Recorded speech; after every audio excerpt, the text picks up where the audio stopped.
The stagecoach wheels hit a rut so deep that Clara Kendall's head slammed against the wooden frame, jolting her from the half-sleep she had fallen into somewhere past the Kansas border.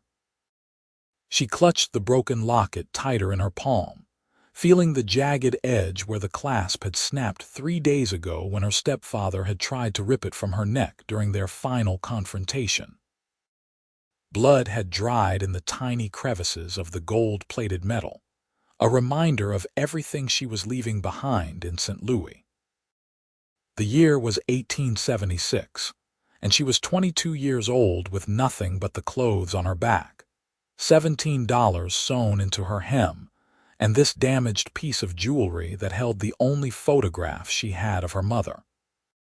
"Florissant, Colorado," the driver shouted down, his voice muffled by the dust that seemed to coat everything this far west. "Last stop before Pikes Peak Country." Clara pressed her face to the small window, seeing nothing but endless sky and mountains that looked like they could swallow a person whole. The other passengers, a stern-looking merchant and his wife, had departed in Colorado Springs, leaving her alone for the final leg of the journey. She had no idea what awaited her in this mountain town. The advertisement she had answered promised work as a seamstress in a general store, room and board included, but she knew better than to trust promises anymore. Still, it was better than staying in Missouri, where her stepfather's debts and violent temper had made each day a calculated risk. The stagecoach lurched to a stop in front of a weathered building with a hand-painted sign that read Dawson's General Store and Post. Clara gathered her single carpetbag, smoothing down her travel-stained skirts before stepping into the bright Colorado sunlight. The air here was different, thinner somehow, and cleaner than anything she had breathed in the city. Pine trees surrounded the small town, and beyond them, mountains rose like sentinels. "You, Clara Kendall," a woman's voice cut through her observation. The speaker was perhaps 50, with gray-streaked hair pulled into a severe bun and eyes that assessed Clara with the precision of someone who had learned not to waste time on foolishness. "Yes, madam, Mrs. Dawson. That would be me. You are late. Letter said you would arrive Tuesday." The stage was delayed in Kansas. There was trouble with some road agents near Dodge City. Clara did not mention that she had spent an extra 2 days hiding in a boarding house, afraid her stepfather might have sent someone after her. Mrs. Dawson's expression softened slightly. "Well, you are here now. Come inside and we will discuss your duties. The seamstress position is still available, though I will tell you plainly that work is hard out here and I do not tolerate laziness or complaints." Clara followed the older woman into the dim interior of the store, breathing in the familiar scents of fabric, leather, and lamp oil. Bolts of calico and muslin lined one wall, while tools, canned goods, and various supplies filled the rest of the space. A black pot-bellied stove sat cold in the center, and beyond it, Clara could see a workroom with a treadle sewing machine. "You will sleep upstairs," Mrs. Dawson said, gesturing to a narrow staircase. "Breakfast at 6, work begins at 7. Sundays you have for church and personal time. I pay $5 a week plus room and board. You will mend clothes, make shirts and dresses to order, and help in the store when needed. Do you agree to these terms?" $5 a week was less than she had earned in St. Louis, but Clara had learned that survival mattered more than pride. "Yes, madam." "Good. Put your things away and come back down. Saturday is our busiest day and I need help with the customers." The room upstairs was small but clean, with a narrow bed, a washstand, and a single window that looked out over the main street. Clara set her carpetbag on the bed and sat down heavily, exhaustion finally catching up with her. She opened her palm and looked at the broken locket. The photograph inside showed a young woman with dark hair and kind eyes, her mother at age 20, just 2 years before she had died bringing Clara into the world. On the other side of the locket was an empty space where a second photograph should have been, her father's picture, but he had died in the war before she was born, and no image of him existed. She tried to snap the locket closed, but the mechanism was damaged beyond her ability to fix. The clasp hung at an odd angle, and the hinge threatened to give way entirely. It was broken, like everything else she had left behind, but it was hers, and she would find a way to repair it. After washing her face and changing into a cleaner dress, Clara returned downstairs to find Mrs. Dawson already busy with a customer. The rest of the day passed in a blur of learning where things were stored, how Mrs. Dawson liked the fabric displayed, and meeting the steady stream of ranchers, miners, and townspeople who came through the door. Most were polite, some curious about the new arrival, and a few openly skeptical about whether a city girl could survive in mountain country. The sun was setting behind the peaks when the last customer left, and Mrs. Dawson finally locked the door. "You did well enough for a first day," she said, which Clara interpreted as high praise from such a stern woman. "Supper is at 7. I expect you to help with cooking and cleaning as well, though your primary duty is the sewing." That night, Clara lay in her narrow bed listening to unfamiliar sounds. The wind rushing through pine trees, the distant call of an owl, the creak of wooden buildings settling in the cool night air. She thought about her stepfather discovering her empty room, about the neighbor woman who had helped her escape through the kitchen window, about the long journey west with every mile taking her further from everything familiar. Fear and hope warred in her chest, neither quite winning. Sunday morning brought church services in a small whitewashed building at the end of town. Mrs. Dawson introduced Clara to what seemed like half of Florissant's population, names and faces blurring together until Clara gave up trying to remember them all. After the service, she walked slowly back to the store, taking time to examine her new home. The town was smaller than she had imagined, perhaps 300 people at most, with a main street that included the general store, a saloon, a blacksmith, a small hotel, and a handful of other businesses. Mountains surrounded everything, their peaks still capped with snow even though it was late May. She was so absorbed in her observations that she did not notice the man until she nearly walked into him outside the store. He caught her elbow to steady her, and she looked up into a face that was all sharp angles and sun-weathered skin, with eyes the color of creek water after a storm. "Pardon me, miss," he said, releasing her arm quickly. "I was not watching where I was going. No, it was my fault entirely." Clara felt her cheeks flush. The man was tall, probably in his mid-20s, with dark hair that needed cutting and a day's worth of stubble on his jaw. He wore typical ranch clothing, worn trousers, a chambray shirt, and a leather vest. A hat hung down his back on a cord, and she could see the outline of a pistol at his hip. "You must be the new seamstress Mrs. Dawson hired," he said. "Thomas Garrison. I run a ranch about 5 miles north of town. Clara Kendall."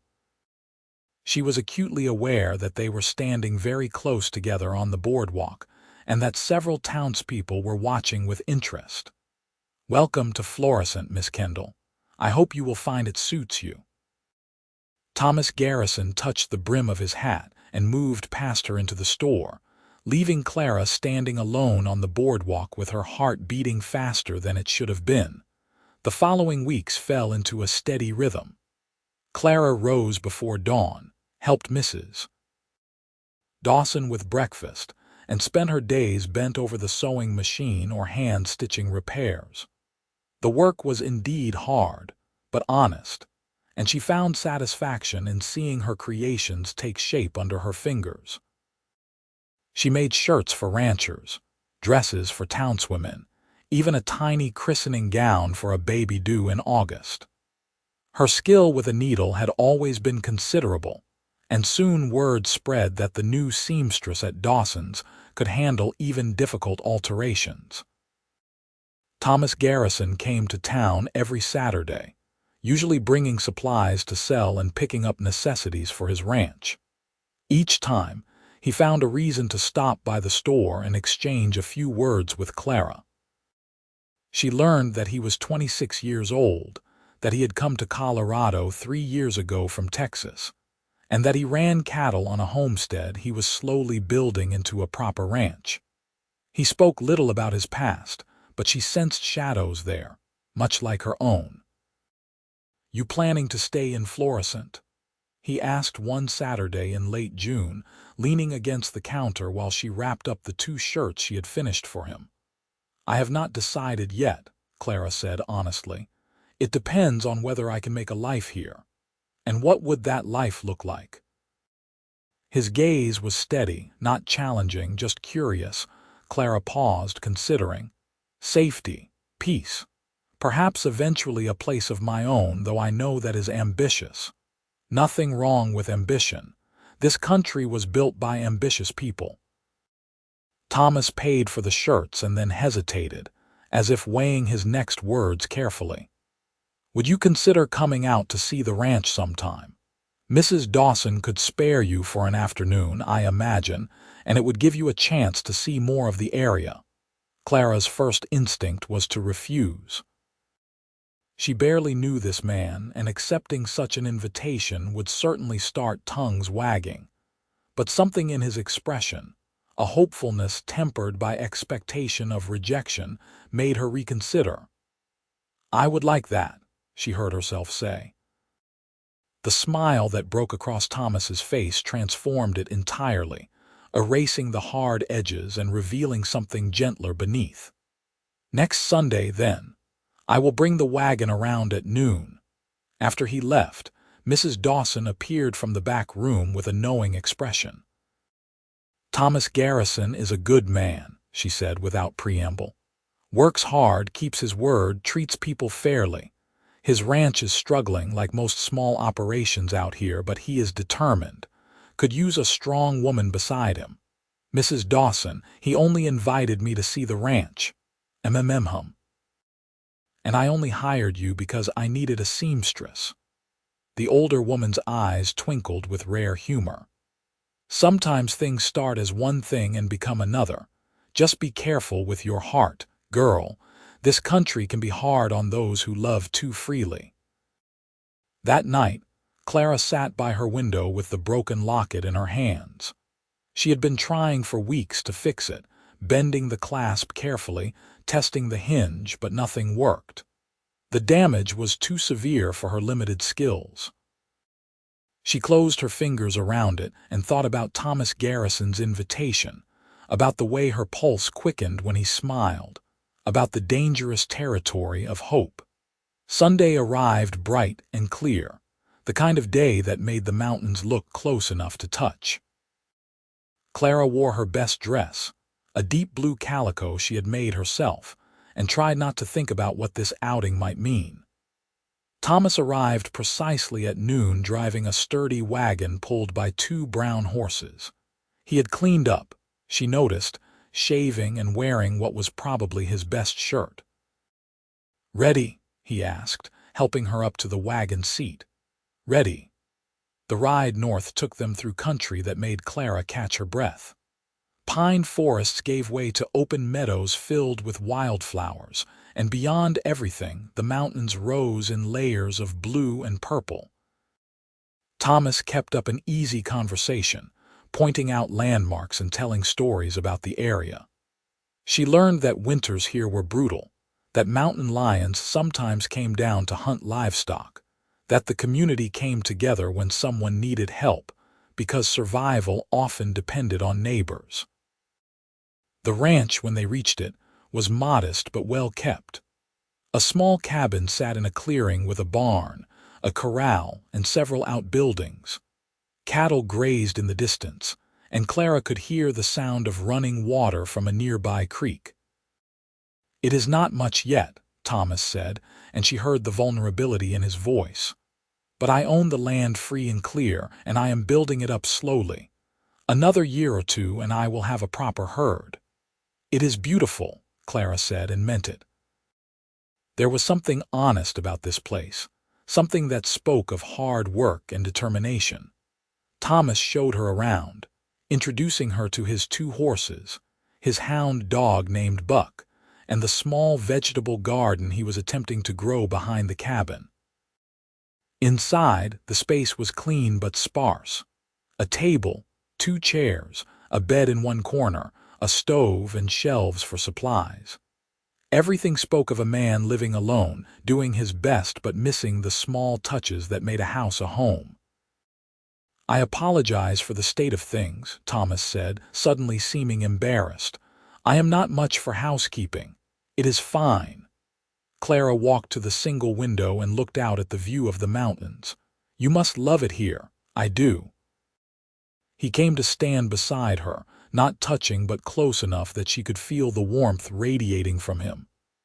"After Texas, after everything that happened there, I needed a fresh start. Colorado gave me that. This ranch gave me that." "What happened in Texas?" Clara asked softly. Thomas was quiet for a long moment. "My family had a ranch near San Antonio. Good land, established operation. My father was a hard man, believed in doing things his way or not at all. When I disagreed with how he was running things, we fought. It got ugly. He told me to leave and never come back, so I did. I am sorry, do not be, it was for the best." He turned to face her. "What about you? What are you running from?" Clara had not intended to tell him, but standing in this honest place with this honest man, the truth spilled out. She told him about her mother's death, about growing up with a stepfather who grew meaner with each passing year, about his drinking and his debts, and finally his violence. She told him about the night he had tried to take her mother's locket, the only thing of value she had, to pay for whiskey. How she had fought back, and how a neighbor woman had helped her escape while he lay passed out on the floor. "He broke the clasp," she said, pulling the locket from her pocket. "I have been trying to fix it, but I do not have the right tools or the skill." Thomas took the locket carefully, examining it in the light from the window. "My father taught me some metalwork before we had our falling out. I might be able to fix this if you trust me with it." "Really?" Hope surged in Clara's chest. "I cannot promise I will not make it worse, but I will be careful. It might take me a few days." Clara handed over the locket, feeling like she was giving him something far more valuable than a broken piece of jewelry. "It is all I have of her. Then I will treat it like the treasure it is." They spent the rest of the afternoon sitting outside the cabin, talking about everything and nothing. Thomas told her about his plans for the ranch, about wanting to crossbreed his cattle with better stock, about eventually building a bigger house. Clara described her work as a seamstress, her love of creating beautiful things from simple fabric, her dream of maybe one day having a small shop of her own. The conversation flowed easily, naturally, as if they had known each other far longer than a handful of weeks. When Thomas drove her back to town as the sun was setting, Clara felt something shift inside her. This man, with his honest eyes and gentle strength, with his broken past that echoed her own, had somehow slipped past her defenses. It terrified her and thrilled her in equal measure. "Thank you for today," she said as he helped her down from the wagon. "Thank you for coming." Thomas held her hand a moment longer than necessary. "I will work on the locket this week. I will see you Saturday." Clara watched him drive away, then turned to find Mrs. Dawson standing in the doorway of the store with an expression that said she had seen everything. "Do not start," Clara said, but she was smiling. "I did not say a word," Mrs. Dawson replied, but her eyes were twinkling again. The week passed slowly.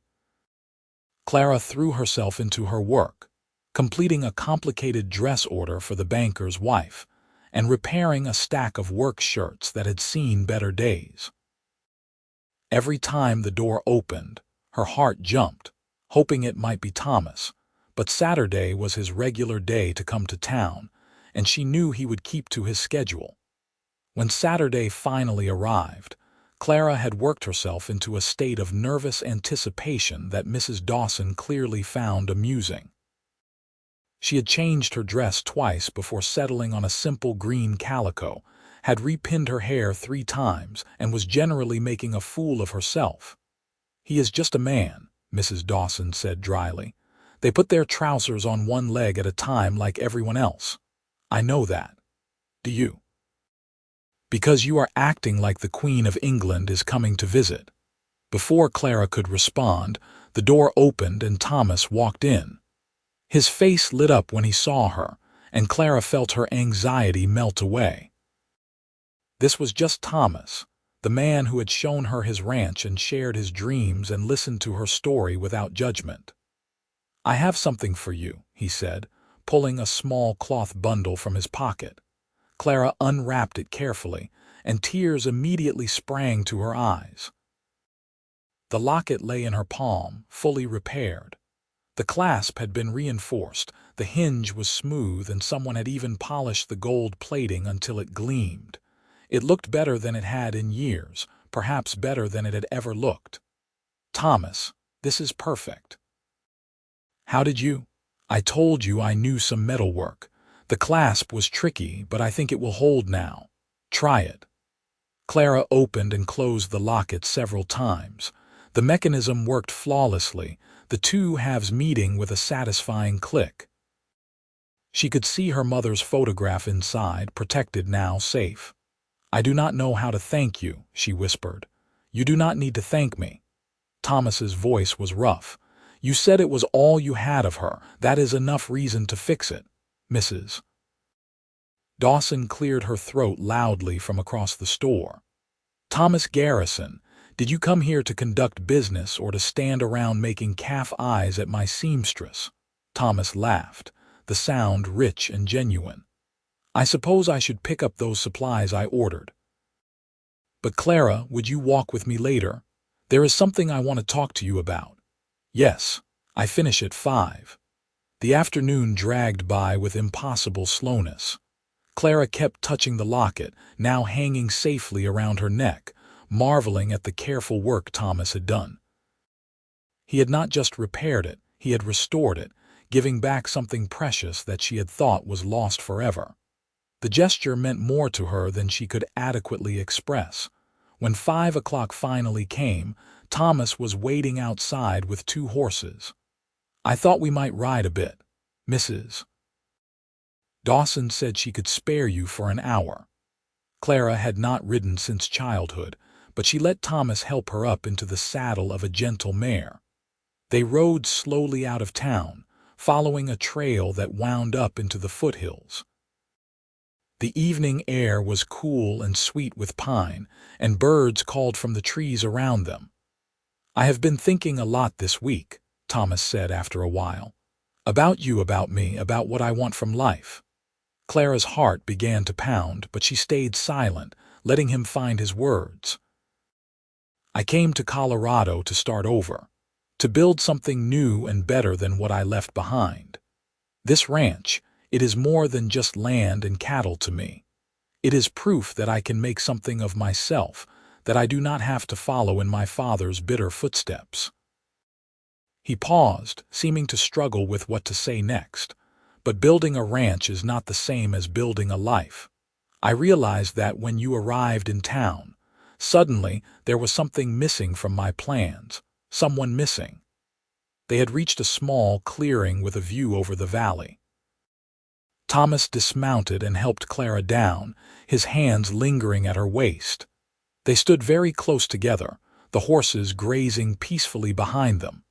"Clara Kendall, I know we have not known each other long. And I know you came here looking for safety and peace, not a rancher with more ambition than good sense. But I have to tell you what I am feeling, because I have learned that life is too short to leave important things unsaid. Thomas, let me finish, please, before I lose my nerve." He took her hands in his. That day you arrived in town with nothing but a broken locket, determined to start over. I saw something in you that I recognized. Strength. Resilience. The kind of courage it takes to leave everything behind and start fresh. You walked into Dawson's store like you owned the place, even though I could see you were scared to death. And I thought, that is the kind of woman who could build a life in this country. That is the kind of woman I want beside me. Clara felt tears welling up, but she blinked them back, needing to hear everything he had to say. I am not a rich man. I probably never will be. The ranch is struggling, and there are times when I am not sure I will make it through another winter. But I work hard and I am honest, and I would treat you right. I would never raise my hand to you, never betray your trust, never be anything like the man who broke that locket. His gray eyes were intense, searching hers. I am asking if you would consider building a life with me. Not right away, I know you need time, but eventually, when you are ready. Thomas, Clara's voice shook. Are you asking me to marry you? I am asking if you would think about it, if you would give me a chance to court you properly and show you what kind of man I am.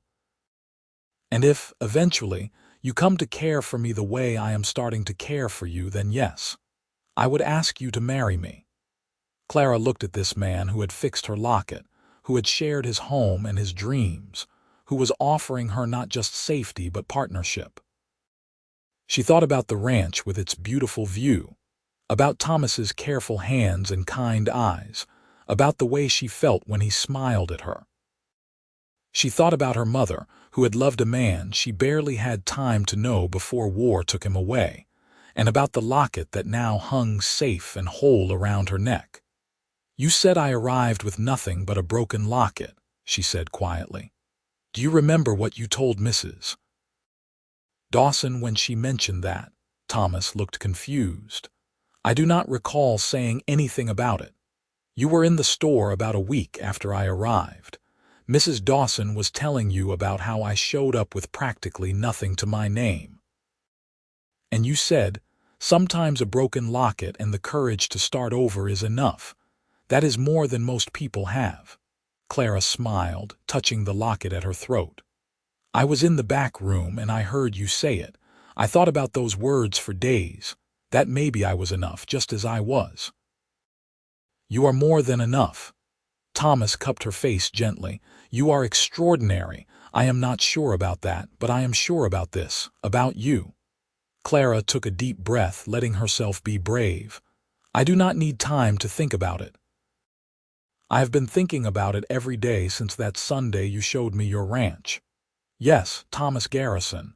Yes, I will let you court me. And yes, I think eventually I will say yes to anything you ask me. The kiss, when it came, was gentle and sweet and full of promise. Clara felt like she was finally, truly home, not in a place but in a person. When they broke apart, both were smiling and the last rays of the sun painted the mountains gold around them. I want to do this right, Thomas said. No rushing, no assumptions. I want to give you time to be sure. I am already sure. Then I want to give myself time to prove I am worthy of you. They rode back to town slowly, hands linked between their horses, talking about everything and nothing. Thomas left her at the store with a promise to come back the next day, and the day after that, and every day he could manage. Mrs. Dawson took one look at Clara's face and smiled. I suppose I should start looking for a new seamstress.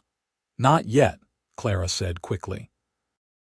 Thomas wants to court me properly. That will take time. Thomas Garrison is many things, but a fool is not one of them. He will not wait long once his mind is made up.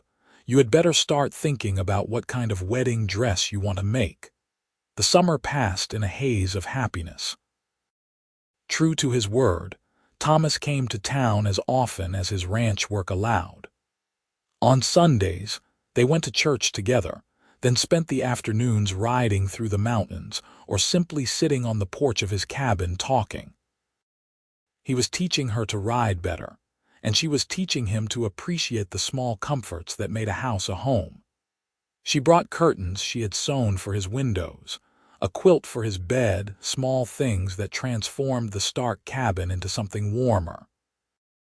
They talked about everything: his childhood in Texas, her years in St. Louis, their hopes and fears and dreams for the future.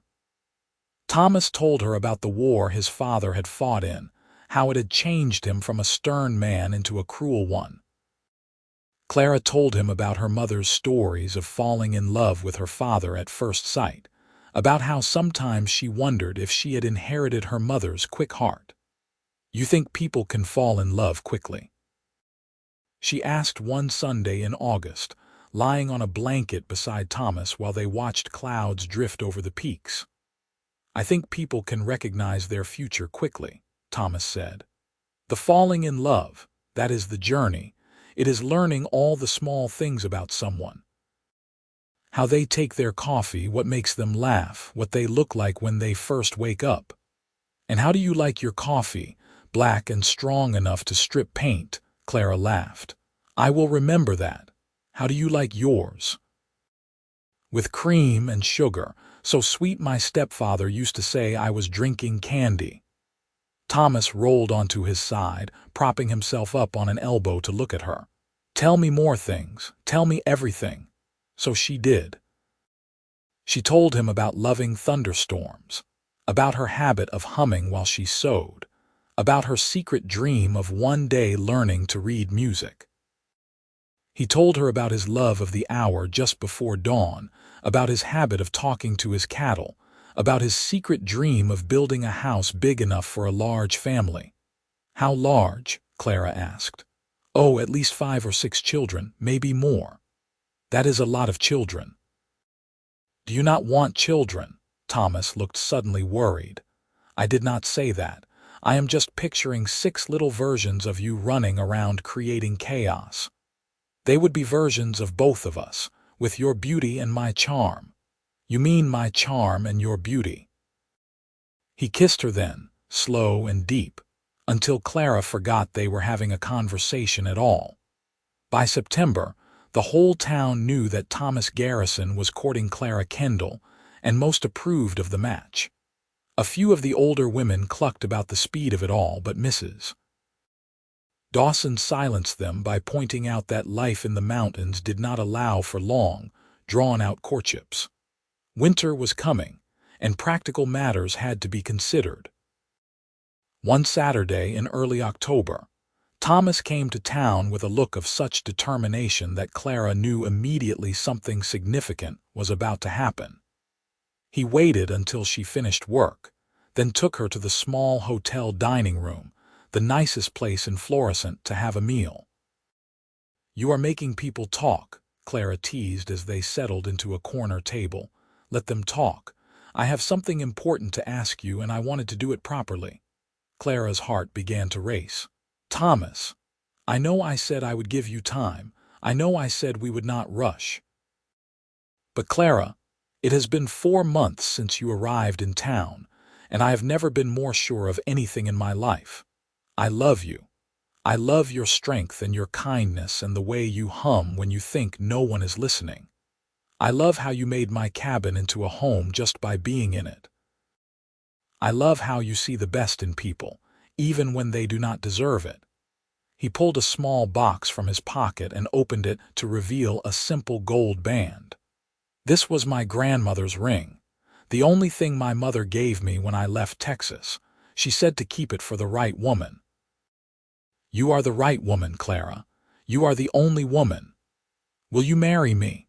Clara looked at the ring, then at Thomas's face, seeing the hope and the fear and the love all mixed together. She thought about arriving in this town 4 months ago with nothing but a broken locket and desperate hope. She thought about Thomas taking that locket and fixing it, making it whole again, just as he had somehow helped make her whole again. "Yes," she said, and watched his entire face transform with joy. "Yes, absolutely yes." Thomas slipped the ring onto her finger and it fit perfectly. Then he kissed her right there in the hotel dining room while the other diners applauded and someone whistled. When they finally broke apart, both were laughing and crying at the same time. When? Thomas asked. Please say soon. How soon? Tomorrow, Thomas. Next week. We need at least a month to prepare properly. I have to make a dress, and we need to arrange the church, and a month then. But not a day longer. I have waited long enough for you. They settled on the first Saturday in November, which gave Clara just enough time to complete her dress and make all the necessary arrangements. She chose a simple design in ivory satin, elegant but practical, the kind of dress she could wear again for special occasions. Mrs.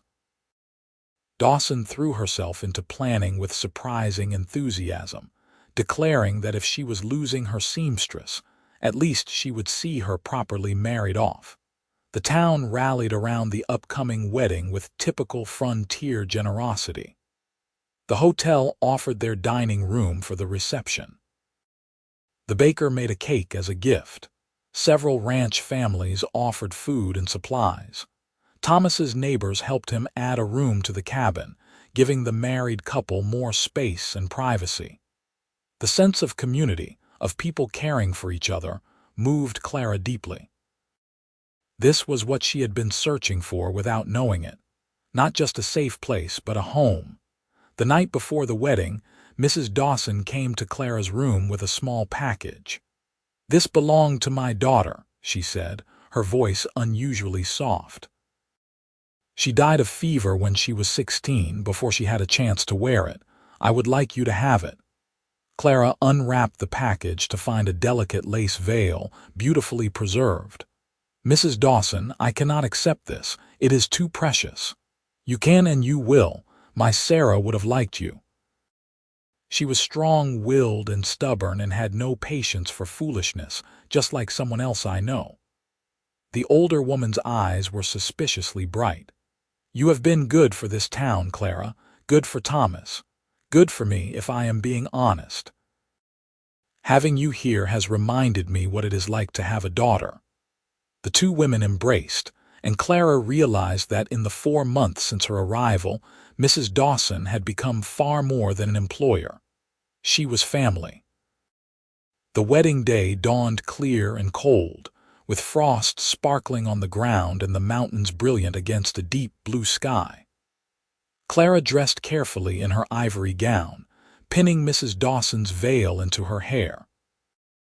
Around her neck she wore the locket, repaired and whole, containing her mother's photograph on one side.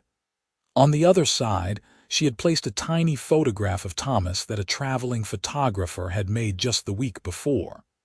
Past and future, joined together. The church was packed with what seemed like everyone in Florissant and the surrounding ranches. Clara walked down the aisle on Mr. Dawson's arm. He had arrived from Denver for the occasion. Seeing nothing but Thomas standing at the altar in his best suit, his eyes never leaving her face. She had never seen him look more handsome or more happy. The ceremony was simple, but heartfelt. They exchanged vows in steady voices, promising to love and honor each other through whatever hardships the Colorado mountains might bring. When the preacher finally pronounced them husband and wife, Thomas kissed her with such tenderness that Clara felt tears slip down her cheeks. The reception was loud and joyful, full of music and dancing and more food than Clara had seen in months. Thomas held her close during the first dance, whispering in her ear, "Are you happy? Happier than I ever imagined I could be. Good, because I plan to spend the rest of my life making you even happier." They left the celebration as the sun was setting, driving to the ranch in Thomas's wagon with good wishes and laughter following them. Someone had decorated the wagon with ribbons and tin cans, making them rattle and clang all the way out of town. Thomas pretended to be annoyed, but Clara could see him smiling. The cabin was warm when they arrived, a fire already burning in the stove thanks to a helpful neighbor. Thomas carried Clara over the threshold, both of them laughing, and set her down gently in the middle of the room. Their room now. Their home. "Hello, Mrs. Garrison," Thomas said, cupping her face in his hands. "Hello, Mr. Garrison." That night, as they lay together in the darkness with the wind singing through the pines outside, Clara thought about all the miles she had traveled to reach this moment. From St. Louis to Kansas to Colorado, from fear to hope to love. The broken locket at her throat felt warm against her skin, a reminder that sometimes the most broken things could be made whole again. "What are you thinking about?" Thomas asked, his voice drowsy. "That I am glad the locket broke." "Why?" "Because it gave you a reason to talk to me that day. Because you fixed it and showed me that broken things do not have to stay broken. Because it led me here to you, to this." Thomas pulled her closer. "The locket might have been the excuse, but I would have found another one. I knew the moment I saw you that you were going to change my life." "Did you really?" "Well, maybe not that exact moment, but close enough." Clara laughed softly, feeling more content than she had ever felt in her life. This was what happiness felt like. This warmth, this safety, this overwhelming sense of rightness. Winter arrived with typical Colorado intensity, bringing snow that piled high against the cabin walls and temperatures that made going outside a painful experience. Thomas had warned Clara it would be difficult, but he had not fully prepared her for just how isolated they would become. Some days, the ranch felt like the only place in the world, cut off from everything by walls of white, but Clara found she did not mind. She kept the cabin warm and comfortable, cooked meals on the stove, mended and sewed by lamplight in the evenings. Thomas cared for the cattle and horses, hauling hay through the deep snow and breaking ice on the water trough every morning. In the evenings, they sat together by the fire, reading or talking or simply enjoying each other's company. "Are you lonely out here?" Thomas asked one particularly frigid night in January. "How could I be lonely when you are here? I worry sometimes that you gave up too much. Town life, Mrs. Dawson's store, other women to talk to." Clara set down her sewing and moved to sit beside him. "Thomas Garrison, I did not give up anything. I gained everything. This life, this ranch, this is what I wanted. This is what I chose. Even when we are snowed in for days at a time. Especially then. Where else can I have you all to myself with no interruptions?" He kissed her, and the conversation ended there. Spring came slowly, the snow reluctantly releasing its grip on the land. As the weather warmed, Thomas began preparing for calving season, and Clara discovered she was pregnant. The realization hit her one morning when she could not face breakfast without feeling ill, and suddenly several weeks of exhaustion and strange symptoms made sense. She told Thomas that evening, watching his face carefully for his reaction. For a moment, he just stared at her, processing the information. Then he let out a whoop of joy that probably carried all the way to town, scooped her up and spun her around the cabin. "Careful," Clara said, laughing and dizzy. "Put me down before you make me sick again. A baby, we are having a baby." Thomas set her down gently, then immediately looked worried. "Are you all right? Should you be standing? Should you sit down?" "I am fine. Women have babies every day, not my wife." "Not my baby." His protectiveness, while sometimes overwhelming, was also endearing. Over the following months, Thomas treated Clara like she was made of glass, insisting she rest more and work less. He hired a woman from town to come help with heavy cleaning. He built a cradle from pine wood, sanding it until it was smooth as silk. He worried constantly, asking at least once a day if she felt all right. "Thomas, I am pregnant, not dying," Clara finally said in exasperation one afternoon in June. "I know, but I cannot help worrying. I love you too much." How could she argue with that? The baby arrived in October, almost exactly a year after their wedding, during an early snowstorm that made getting the midwife from town an adventure. Thomas rode through the snow at dangerous speeds, returning with Mrs. Dawson and the midwife just as Clara's labor became intense. The birth was long and difficult, and there were moments when Clara understood why her own mother had not survived the process. But finally, as dawn broke over the mountains, a baby's cry filled the cabin. "It is a boy," the midwife announced, placing the squalling infant in Clara's arms. "Healthy and strong." Clara looked down at her son, seeing Thomas's eyes and her own dark hair, and felt her heart expand in ways she had not known were possible. Thomas sat beside her on the bed, staring at the baby with an expression of absolute wonder. "We have a son," he whispered. "We do. What should we name him?" They had discussed names for months without reaching a decision. But now, looking at the baby, Clara knew what felt right. "What about James after your father?" Thomas suggested hesitantly. "Before he changed, before the war, he was a good man. Maybe our son can honor who he was meant to be." "James Garrison," Clara said, testing the name. "I like it. James Thomas Garrison." "James Thomas," Thomas repeated, touching the baby's tiny hand. The infant gripped his father's finger with surprising strength, and Thomas's eyes filled with tears. "Hello, James. I am your father, and I promise you right now that I will be better than my father was. I will love you and your mother with everything I have." The first winter with a baby was exhausting. James proved to have healthy lungs and a determination to use them at all hours. Clara spent countless nights walking the cabin floor, bouncing and singing to soothe him back to sleep. Thomas helped when he could, but ranch work still demanded his attention during the day, so Clara tried to let him sleep when possible. Despite the exhaustion, Clara had never been happier. She loved watching Thomas with their son, seeing the gentle way he held the baby, the silly faces he made to earn a smile. She loved the little family they were building together, the life they were creating in this mountain cabin. When James was 6 months old, Thomas came home one evening with news. "I sold 10 head of cattle for a good price. We have enough money saved now to start building a real house.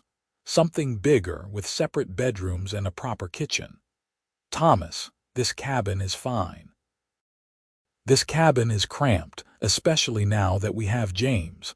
And if we are planning on those 5 or 6 children I mentioned, we will need more space." Clara laughed. "5 or 6? Are you sure about that?" "Absolutely sure. I want a big family, Clara. I want this ranch to be full of life and noise and love. Everything my childhood home was not." They broke ground on the new house that spring, building slowly as time and money allowed. Thomas did most of the work himself, with help from neighbors when needed. By the time James was taking his first steps, the frame was up.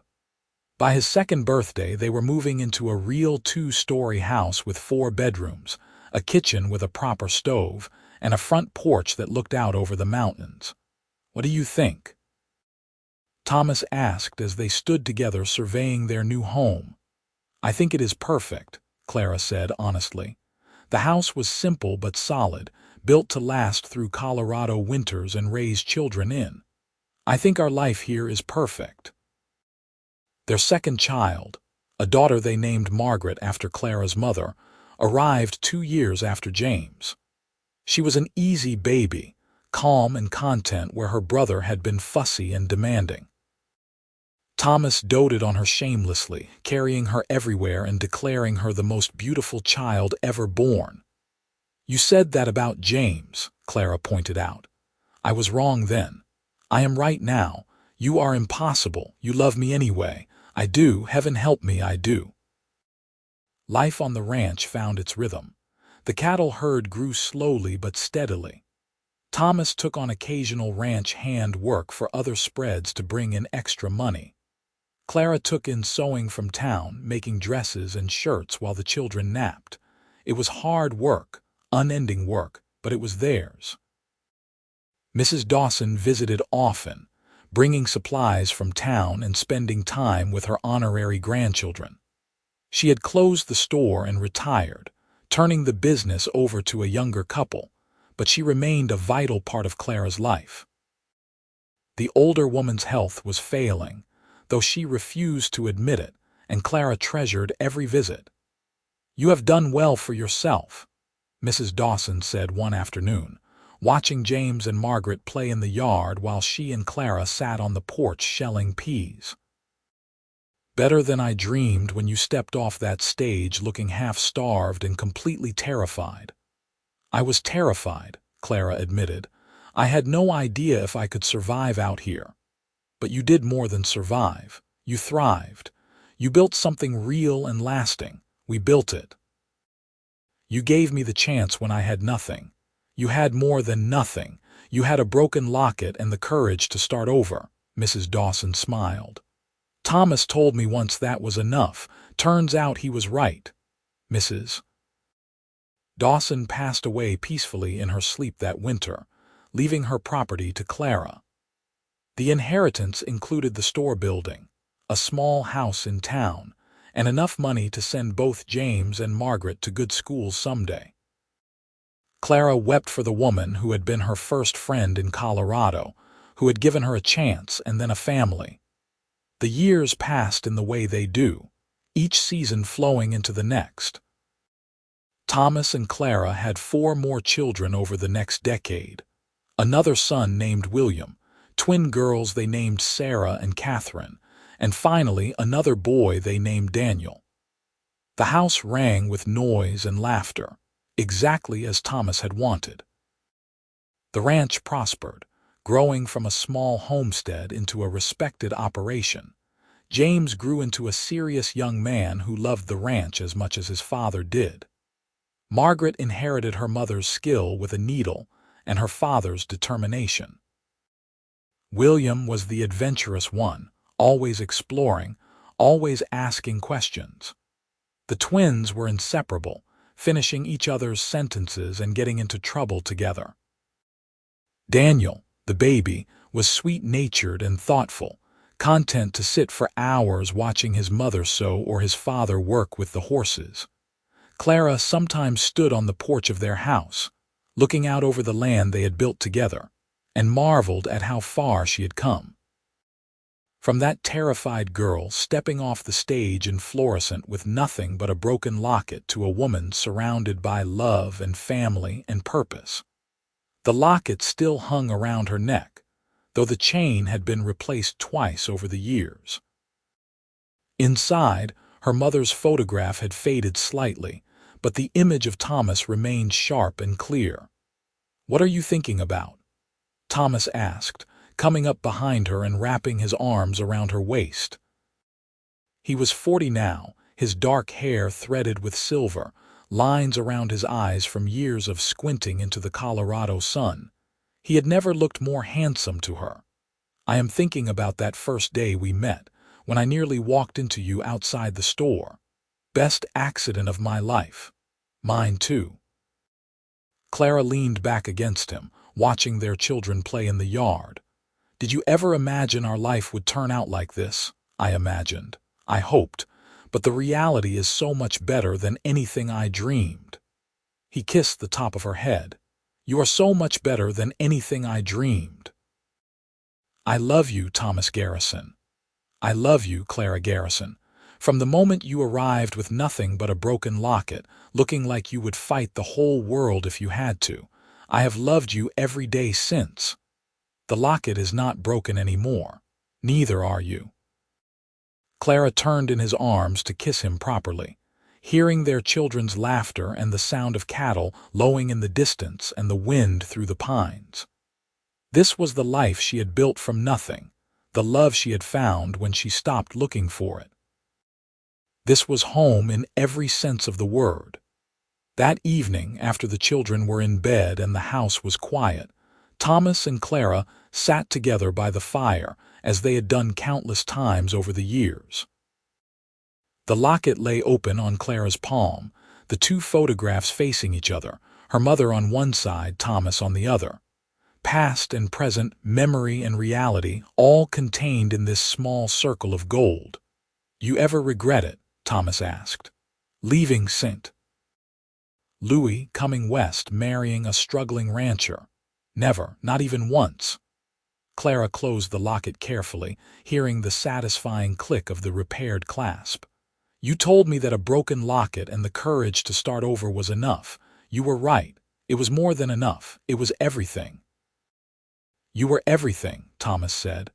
The locket was just gold and memories. You were the real treasure. They sat in comfortable silence, hands linked, watching the fire burn down to embers. Outside, snow had begun to fall, the first real storm of the season. But inside, the house was warm and full of love. 6 children slept safely in their beds upstairs. The ranch was secure, the cattle were healthy, and the future stretched out before them full of promise. Clara thought about the terrified young woman who had arrived in Florissant 14 years ago with $17 and a broken locket. If she could go back and tell that woman what was waiting for her, would she believe it? The love, the family, the home. Probably not. Some things you had to live through to understand. But she would tell that woman one thing. Be brave enough to accept help when it is offered. Be brave enough to trust again.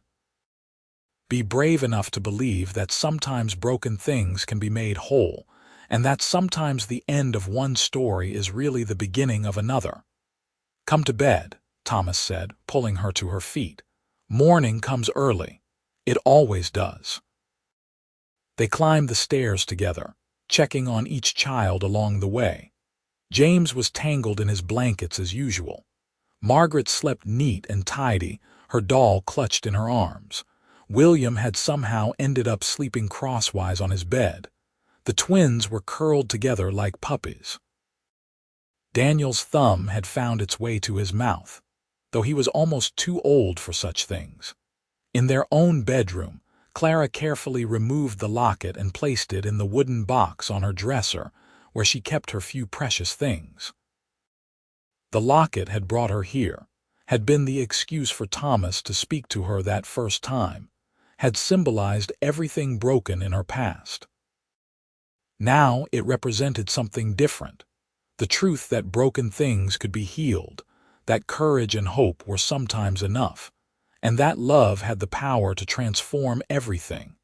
She climbed into bed beside Thomas, fitting herself against his familiar warmth. His arm came around her automatically, holding her close. "Good night, Mrs. Garrison." "Good night, Mr. Garrison." Clara closed her eyes, listening to Thomas's breathing slow into sleep, feeling safe and loved and home.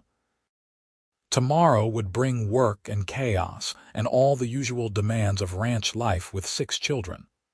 But tonight, there was just this: peace and contentment and the knowledge that she was exactly where she was meant to be. The years continued their steady march forward. The children grew, each developing their own personalities and dreams. James took over more of the ranch operations, proving to have his father's skill with cattle and horses. Margaret opened a small dressmaking business in town, using the building Clara had inherited from Mrs. Dawson. William eventually went east to study agriculture, writing long letters home about everything he was learning. The twins remained inseparable, eventually marrying brothers from a neighboring ranch and building houses right next to each other. Daniel showed an unexpected talent for music, teaching himself to play a battered guitar someone had left at the ranch. Thomas's hair turned completely silver, though he remained strong and active. Clara's hands developed arthritis that sometimes made sewing difficult, but she continued her work, training Margaret and the twins in the craft. They added onto the house again, building a small addition where Thomas's parents could stay when they visited. His father had finally reached out after 2 decades of silence, old and humbled and wanting to make amends before he died. Thomas had welcomed him with the grace that Clara had always admired, choosing forgiveness over bitterness. On their 25th wedding anniversary, Thomas took Clara back to the clearing where he had first proposed. It was a warm October day, the aspens brilliant gold against the evergreens, the sky that impossible Colorado blue. 25 years, Thomas said, pulling her down to sit on the same spot where they had sat all those years ago. A quarter century, do you feel old? Wonderfully old, gloriously old. Clara leaned against his shoulder. Every gray hair and wrinkle earned. I was thinking about that day you arrived, how you looked when you stepped off the stage trying so hard to seem brave and confident. I was terrified, I know, but you did it anyway. That is what real courage is. Clara pulled out the locket, which she still wore every day. The gold was worn thin in places, and the photographs inside had faded to sepia ghosts of their former clarity. But the clasp still worked perfectly, clicking shut with the same satisfying sound it had made when Thomas first repaired it. I have been thinking, she said slowly, about what to do with this when I am gone. Which of the children should have it? You are not going anywhere for a long time yet. Still, it seems important to decide.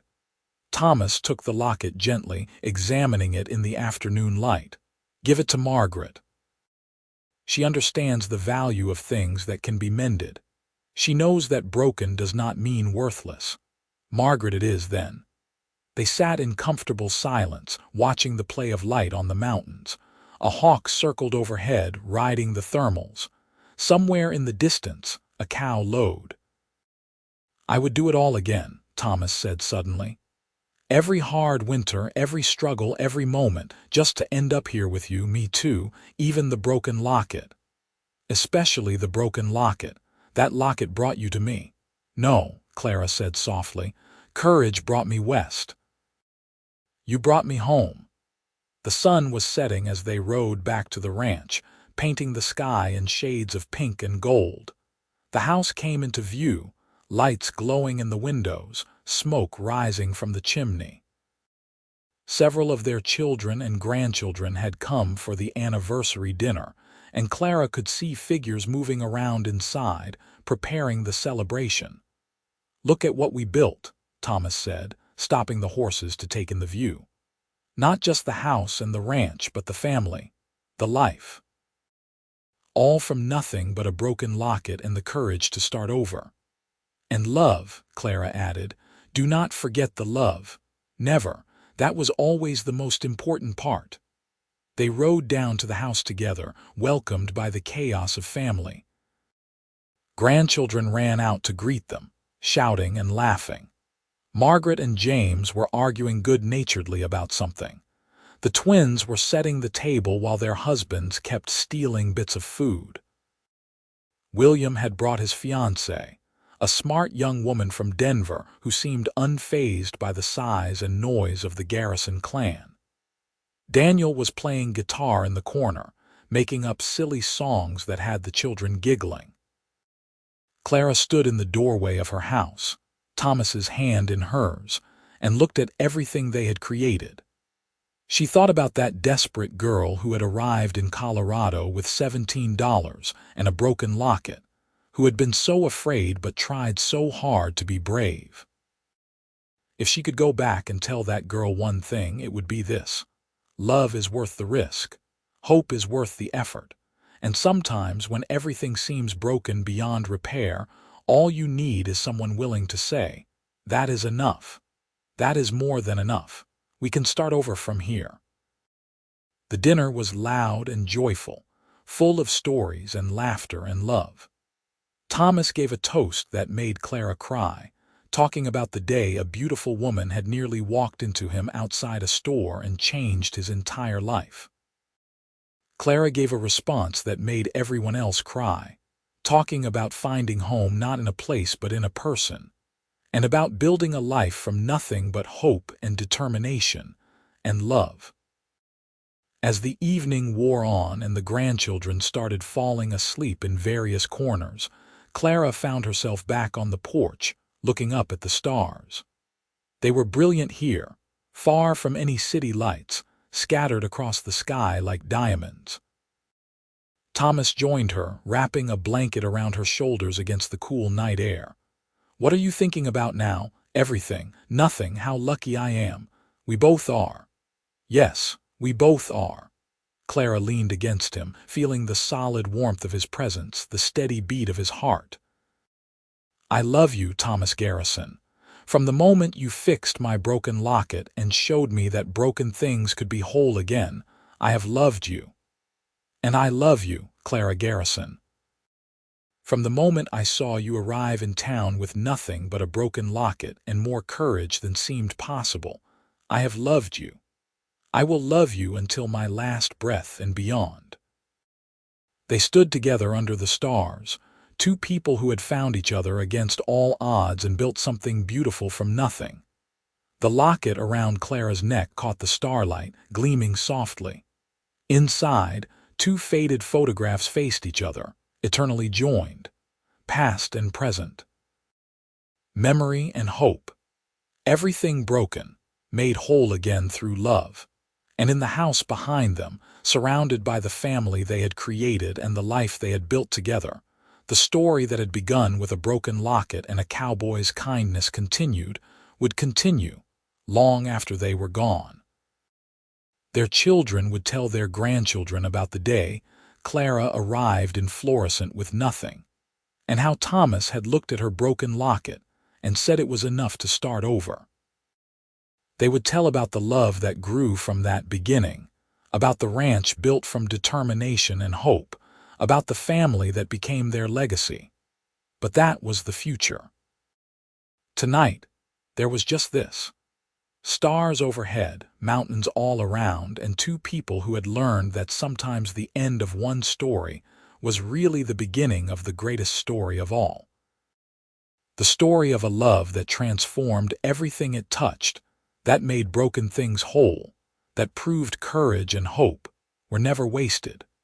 Clara closed her eyes and breathed in the pine-scented air, feeling Thomas's arms around her and hearing the sounds of their family settling down for the night. She touched the locket at her throat one more time, feeling the smooth gold and the perfect clasp that clicked shut without fail. She had arrived with nothing but a broken locket, and a cowboy had said it was enough to start over. He had been right. It had been more than enough. It had been everything they needed to build a love that would last lifetimes, a family that would endure, and a home that would stand strong against whatever storms might come. And as the night deepened and the stars wheeled overhead, Clara Garrison knew with absolute certainty that every step of her journey, every hardship endured, every moment of fear and doubt had been worth it to arrive here. To this place, to this man, to this beautiful, chaotic, perfect life they had created together. The broken locket had brought her west. Courage had carried her forward. But love, that unexpected, transforming, enduring love, had brought her home at last.